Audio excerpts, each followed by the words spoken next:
चाची जी। अरे अंजलि। नमस्ते चाची जी। बस चाची जी, अब घर में भाभी आ गई हैं तो भाभी के साथ ही ना मन लगा रहता है, इसीलिए मैं तो बाहर ही नहीं निकलती।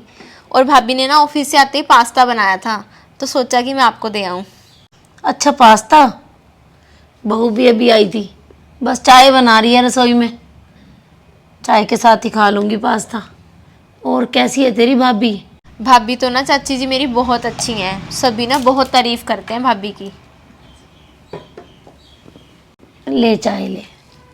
भाभी जीन्स टॉप पहन के चले गए थे ऑफिस, तभी तो चाची जी सारा मोहल्ला बातें करता है कि भाभी जीन्स पहन के ऑफिस चले जाते हैं। पर मेरी भाभी तो ना इस मामले में बहुत अच्छी हैं, साड़ी पहन के सर पे पल्लू लेके फिर निकलती हैं ऑफिस के लिए, ऐसे नहीं। चलो ठीक है चाची जी, फिर पियो आप चाय, चलती हूँ मैं। अरे चाय तो पी के जा। नहीं नहीं चाची जी, घर पे भाभी वेट कर रही होंगी, उनके साथ ही पीती हूँ मैं चाय।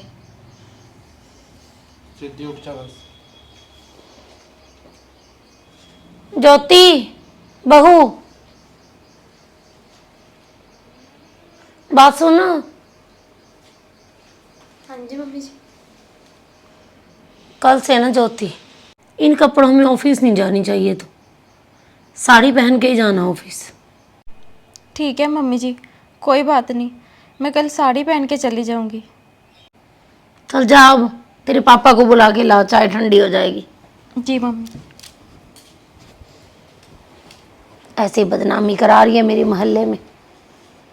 मेरी भी मत मारी गई थी कि बहू को सिर पे चढ़ा रखा है। मोहल्ले वाले बातें कर रहे हैं कपड़ों के ऊपर। बात तो बिल्कुल सही है, नहीं बहू तो साड़ी में ही अच्छी लगती है।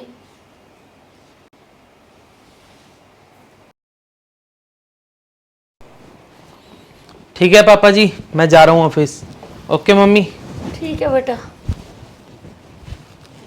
आ जा ज्योति जल्दी। ठीक है मम्मी जी।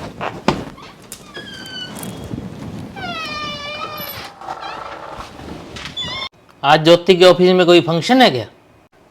नहीं, ऐसा तो कुछ नहीं बताया मुझे ज्योति ने। आज ज्योति साड़ी पहन के गई है ना ऑफिस, इसलिए मैंने पूछा। मैंने ही उसे बोला साड़ी पहन के जाने के लिए। अब से ना वो रोज साड़ी पहन के जाएगी। नई नवेली बहू ज्योति पर तूने सास होने का धौंस जमाना शुरू कर दिया। क्यों, क्या हुआ? अरे ज्योति हमारी बहू है, बेटी नहीं है जो ज्योति ज्योति करते रहते हो आप। चल ठीक है, जैसी तुम्हारी मर्जी। पर आज मैंने एक चीज पे गौर किया है। बहू रोज की तरह तुम्हारे पैरी हाथ तो लगा के गई है, पर तुम्हारे गले नहीं मिल के गई। यदि तुझे माँ समझती तो गले मिल के जाती, लेकिन वो माँ क्यों समझे जब तू ही उसे बेटी नहीं समझती। बोल तो ये बिल्कुल सही रहे हैं। सच में आज बहू पैरी हाथ तो लगा के गई है, पर गले नहीं मिल के गई। क्या सच में वो मुझे अब तक माँ ही समझती थी, जो मेरे गले मिल के जाती थी मुझे? क्यों, आई समझ?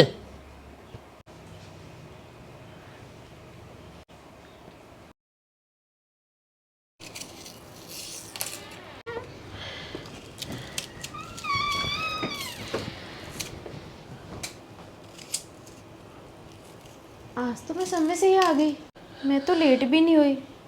और मम्मी किचन में क्या कर रहे हैं? मम्मी जी, आप क्या कर रहे हो मम्मी? अरे बहू आ गई। अरे बहू, मैं तो बस चाय के साथ पोहा बनाने की तैयारी कर रही थी। मम्मी मैं तो आ ही रही थी, मैं कर लूंगी मम्मी, आप जाके ना आराम करो। मेरे होते आपको काम करने की क्या जरूरत है मम्मी? जरूरत है बहू, तू तो रोज ही करती है घर के सारे काम। अगर मैं थोड़ी हेल्प कर दूंगी तो क्या हो जाएगा?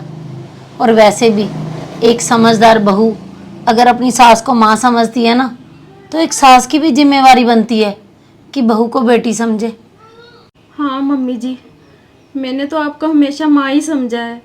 हाँ बहू, पर मैंने दूसरों की बातों में आके, बहू मुझे माफ कर दे, तू तो मेरी बेटी है।